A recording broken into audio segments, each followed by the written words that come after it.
भैया मैं रिवीजन कराने जा रहा हूँ आपको जेनेटिक्स का। जेनेटिक्स में सबसे पहला प्रिंसिपल जो आपका पहला चैप्टर है principles of inheritance and variation, और उसमें हम लोग भैया शुरू कर रहे हैं रिवीजन। सबसे पहला क्वेश्चन आपके सामने लॉ ऑफ इनहेरिटेंस किसने दिया था? मेंडल ने दिया था।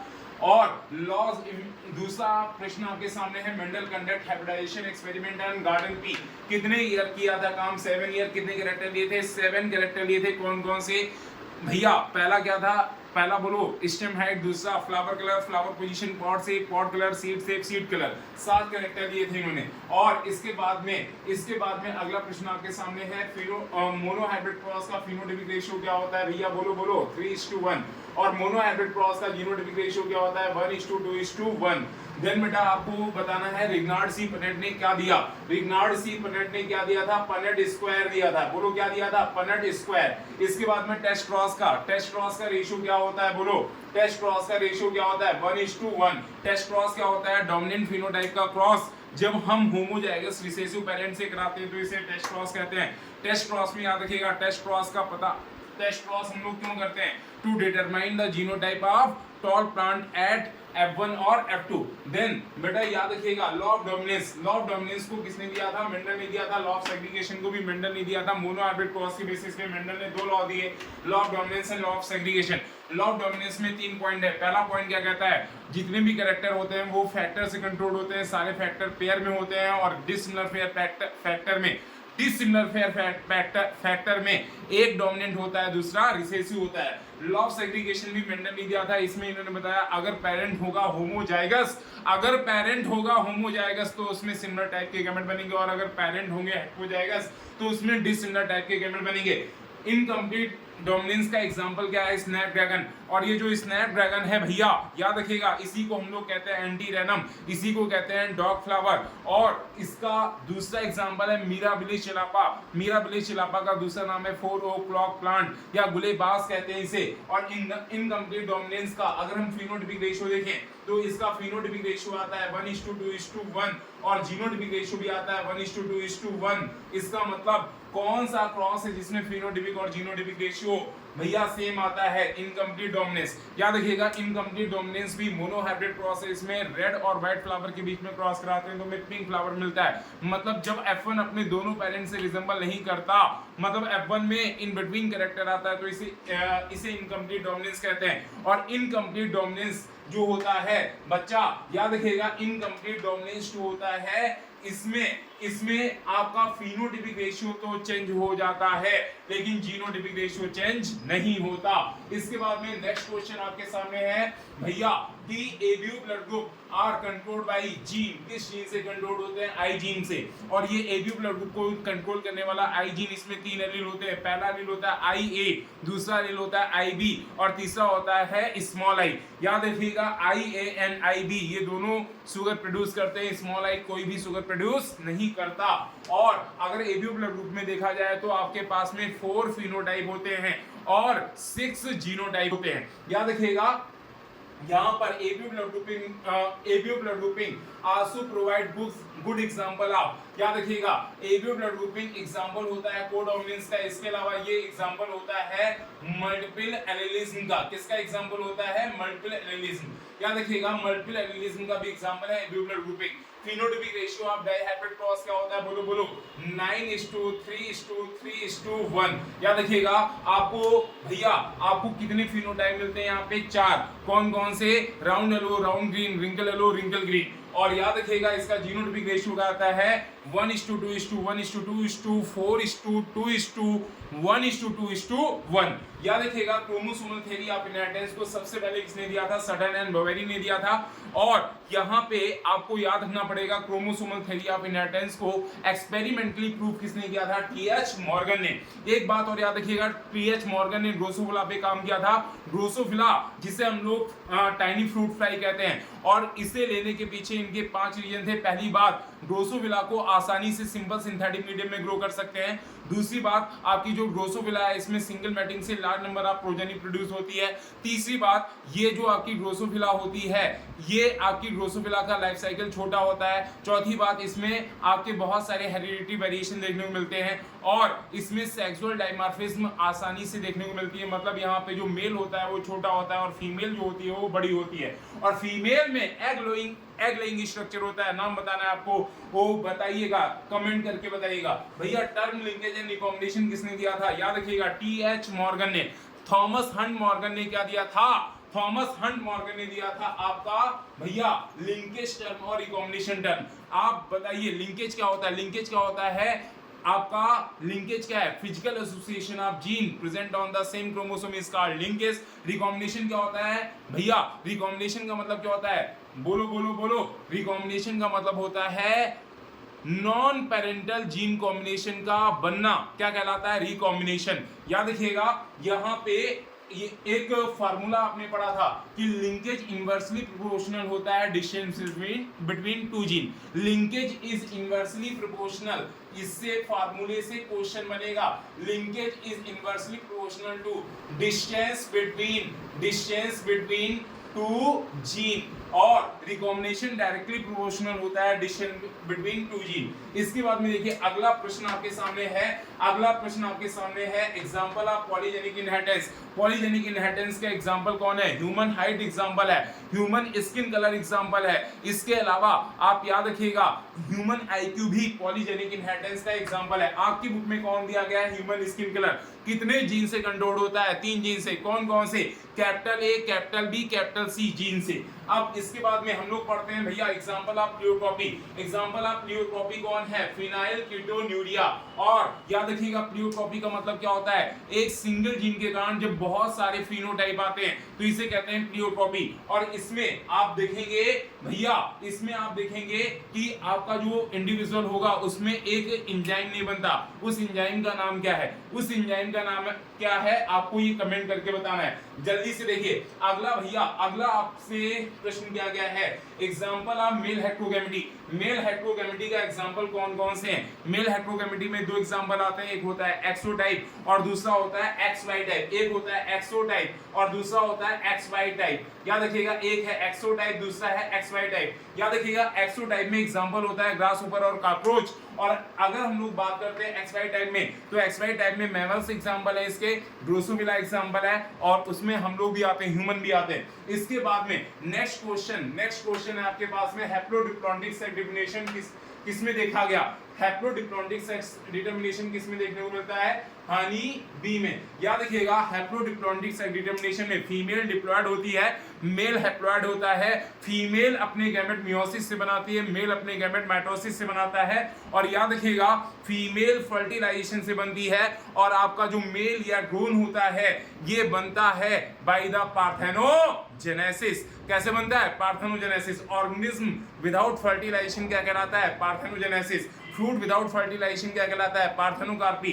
और बेटा सीड विदाउट फर्टिलाइजेशन क्या कहलाता है? एपोमिक्सिस। याद रखिएगा भैया। आप अगला प्रश्न देखिए, फैक्टर दैट इंड्यूस म्यूटेशन। भैया ऐसे फैक्टर जो म्यूटेशन इंड्यूस करते हैं उन्हें कहते हैं म्यूटाजेन। और ये म्यूटाजेन आपके पास में 2 टाइप के होते हैं, पहले होते हैं फिजिकल, दूसरे होते हैं केमिकल। फिजिकल म्यूटाजेन का एग्जांपल आपकी बुक में दिया गया है UV rays. Then next question हम लोग बात करते हैं। अच्छा एक बात और बता दिए, म्यूटेशन क्या होता है? कमेंट में करके बताइए म्यूटेशन क्या होता है भैया। और पॉइंट म्यूटेशन का बेस्ट एग्जांपल क्या है? कमेंट में लिखिए। पॉइंट म्यूटेशन का बेस्ट एग्जांपल क्या होता है? कमेंट में लिखिए। अगला प्रश्न आपके सामने दिया गया है मायोटोनिक डिस्ट्रोफी। मायोटोनिक डिस्ट्रोफी ये किसका एग्जांपल है? याद रखिएगा मायोटोनिक डिस्ट्रोफी ये आपके ऑटोसोमल डोमिनेंट पेडिग्री का एग्जांपल है। ऑटोसोमल डोमिनेंट पेडिग्री का एग्जांपल कौन है? बोलो मायोटोनिक डिस्ट्रोफी। और भैया ऑटोसोमल रिसेसिव पेडिग्री का एग्जांपल कौन है? Sickle cell anaemia. बताइए मायोटोनिक डिस्ट्रोफी किसका एग्जांपल है? Autosomal dominant. और सिकल सेल एनीमिया किसका एग्जांपल है? Autosomal recessive. बेटा याद रखिएगा कलर ब्लाइंडनेस आपकी सेक्स लिंक्ड रिसेसिव डिजीज है। याद रखिएगा हीमोफीलिया ये भी सेक्स लिंक्ड रिसेसिव डिजीज है। और सेक्स लिंक्ड रिसेसिव डिजीज में फीमेल कैरियर होगी और ये कैरियर फीमेल से मेल में डिजीज ट्रांसफर होगी। इसका चांस होता है 50%। याद रखिएगा फीमेल बेटा अगर आपकी सेक्स लिंक्ड रिसेसिव डिजीज है, मतलब कि कलर ब्लाइंडनेस या हीमोफीलिया है किसी इंडिविजुअल को, तो उस केस में याद रखिएगा यहां पर फीमेल का डिजीज होना बहुत रेयर होता है। लेकिन फीमेल कब होती है डिजीज भैया, फीमेल तब डिजीज होगी जब फीमेल मतलब मदर कैसी होगी, कैरियर, और फादर कैसा होगा, फादर भैया डिजीज्ड होगा, तो उस केस में आपकी लड़की भी डिजीज्ड हो जाएगी। इसके बाद में अगला प्रश्न किया गया है sickle cell anaemia. Sickle cell anaemia is a autosomal recessive trait. याद रखिएगा sickle cell anaemia example of point mutation, sickle cell anaemia is example of substitution. Sickle cell anaemia में यहाँ पे ट्रांसवर्जन होता है, सब्स्टिट्यूशन में भी क्या होता है, ट्रांसवर्जन, और यहाँ पे आपका जो 6 कोडान होता है, 6 कोडान ऑफ एमआरएनए में चेंज आता है, जीएजी से जीयूजी हो जाता है, जिसकी वजह से जो आपकी पॉलीपेप्टाइड चेन बनती है उसमें जो नॉर्मल पॉलीपेप्टाइड चेन होती है उसके 6 पोजीशन पे वेलाइन 6 पोजीशन पे ग्लूटामिक एसिड होता है, और आपकी सिकल सेल एनीमिया वाली जो पॉलीपेप्टाइड चेन बनती है उसमें 6 पोजीशन पे वेलाइन आ जाता है, मतलब आपकी ग्लूटामिक एसिड की जगह पर क्या आ जाता है, वेलाइन। और बेटा बताइए एमआरएनए में क्या चेंज आएगा, जीएजी से जीयूजी। देन इसके बाद में हम लोग बात करेंगे thalassaemia. Thalassaemia is also an autosomal recessive blood disease होती है ये। याद रखिएगा ये डिजीज तब ट्रांसफर होती है जब दोनों पेरेंट कैसे होते हैं, हेटेरोजाइगस कैरियर होते हैं। और याद रखिएगा थैलेसीमिया में कौन सी चेन अफेक्टेड है, अल्फा चेन अफेक्टेड है या बीटा चेन अफेक्टेड है। इस बेसिस पे दो टाइप की होती है, अल्फा थैलेसीमिया और बीटा थैलेसीमिया। अल्फा थैलेसीमिया दो क्लोजली रिलेटेड जीन से कंट्रोल होती है। आपका ये दो क्लोजली रिलेटेड जीन कौन कौन है, HbA1 और HbA2, ये दोनों जीन क्रोमोसोम नंबर 16 पे पाए जाते हैं। और आपका जो दूसरा बीटा थैलेसीमिया है ये केवल सिंगल जीन से कंट्रोल होती है, उस सिंगल जीन का नाम है HBB जीन, और ये HBB जीन क्रोमोसोम नंबर 11 पे होता है। एक बात और याद रखना, सिकल सेल एनीमिया में क्योंकि केवल और केवल आपकी जो बीटा चेन ऑफ हीमोग्लोबिन है वो डिफेक्टेड होती है और इस वजह से उसकी क्वालिटी में चेंज आता है। तो sickle cell anaemia is a qualitative problem, while thalassaemia इसमें ग्लोबुलिन मॉलिक्यूल की सिंथेसिस कम होने लगती है, इस वजह से thalassaemia is a quantitative problem. बताइए क्वांटिटेटिव प्रॉब्लम कौन है, क्वांटिटेटिव प्रॉब्लम कौन है, थैलेसीमिया। और बताइए क्वालिटेटिव प्रॉब्लम कौन है, सिकल सेल एनीमिया। इसके बाद में देखिए अगला प्रश्न है आपके सामने फिनाइलकीटोन्यूरिया। फिनाइलकीटोन्यूरिया के बारे में याद रखिएगा ये इनबॉर्न एरर मेटाबॉलिज्म होती है, ये आपकी ऑटोसोमल रिसेसिव ट्रेट होता है। इसमें आपका एक एंजाइम होता है जिसका नाम होता है फिनाइलएलानाइन हाइड्रोक्सिलेज। ये एंजाइम नहीं बनता जिसकी वजह से फिनाइलएलानाइन टायरोसिन में कन्वर्ट नहीं होता, जिसकी वजह से फिनाइलएलानाइन फिनाइल पायरुविक एसिड की फॉर्म में ब्रेन में एक्यूमुलेट होने लगता है, जिसकी वजह से मेंटल रिटार्डेशन होता है, स्किन पिगमेंटेशन होता है, स्किन चिकत्तेदार हो जाती है और इसका पुअर एब्जॉर्प्शन होता है बाय द किडनी, और इस वजह से भैया ये डिजीज खतरनाक है। इसके बाद में अगला आपके सामने दिया गया है एन्यूप्लॉइडी। एन्यूप्लॉइडी का मतलब क्या होता है, जब आपका सेल डिवीजन होता है, ड्यूरिंग सेल डिवीजन अगर क्रोमैटिड का सेग्रीगेशन नहीं हो पाता, नॉन डिस्टिंक्शन ऑफ क्रोमोसोम हो जाता है, तो इसे एन्यूप्लॉइडी कहते हैं। एन्यूप्लॉइडी में आप देखते हैं दो चीजें, यहां पर आपको मोनोसोमी और ट्राइसोमी दिखती है। ट्राइसोमी का एग्जांपल डाउन सिंड्रोम है और मोनोसोमी का एग्जांपल टर्नर सिंड्रोम है। याद रखिएगा डाउन सिंड्रोम में 21 क्रोमोसोम की एक एक्स्ट्रा कॉपी पाई जाती है, टर्नर सिंड्रोम में आपकी एक एक्स क्रोमोसोम जो सेक्स क्रोमोसोम होती है उसकी एक्स्ट्रा कॉपी एक एक्स क्रोमोसोम की कॉपी नहीं पाई जाती। भाई एक एक्स क्रोमोसोम टर्नर सिंड्रोम में गायब हो जाता है, और टर्नर सिंड्रोम कहां होता है, फीमेल में। टर्नर सिंड्रोम कहां होता है, फीमेल में। इसके बाद में अगला प्रश्न आपके सामने दिया गया है, अगला प्रश्न है आपके सामने डाउन सिंड्रोम। याद रखिएगा एक टर्म रह गया पॉलीप्लॉइडी। पॉलीप्लॉइडी क्या होती है, पॉलीप्लॉइडी क्या होती है भाई, जब आपका सेल डिवीजन हो जाता है लेकिन साइटोकाइनेसिस फेल हो जाती है। आफ्टर टेलोफेज स्टेज जब साइटोकाइनेसिस फेल हो जाती है तो होल सेट ऑफ जीनोम में चेंज आता है, इसे हम लोग पॉलीप्लॉइडी कहते हैं। पॉलीप्लॉइडी ऑफनली seen in plants. Then next question आपका दिया गया है Down syndrome. Down syndrome trisomy का एग्जांपल है, इसे लैंगडन डाउन ने खोजा था। याद रखिएगा डाउन सिंड्रोम में आपका जो बच्चा होता है उसमें फिजिकल, मेंटल और मोटर, साइकोमोटर डेवलपमेंट रिटार्डेड होता है। इसके बाद में याद रखिएगा क्लाइनेफेल्टर सिंड्रोम। क्लाइनेफेल्टर सिंड्रोम और डाउन सिंड्रोम ये दोनों ही ट्राइसोमी के एग्जांपल होते हैं। ये दोनों ट्राइसोमी के एग्जांपल है, मतलब 2n+1 होगा। और अगर हम लोग टर्नर सिंड्रोम की बात करें तो टर्नर सिंड्रोम 2n-1 होता है, मतलब कि मोनोसोमी का एग्जांपल होता है। याद रखिएगा क्लाइनेफेल्टर सिंड्रोम में आप देखेंगे यहां पर आपका एक एक्स्ट्रा एडिशनल एक्स क्रोमोसोम आ जाता है क्लाइनेफेल्टर सिंड्रोम में। और याद रखिएगा डाउन सिंड्रोम में आपकी जो 21st क्रोमोसोम है उसकी एडिशनल कॉपी पाई जाती है, और टर्नर सिंड्रोम में एक एक्स क्रोमोसोम पाया नहीं जाता।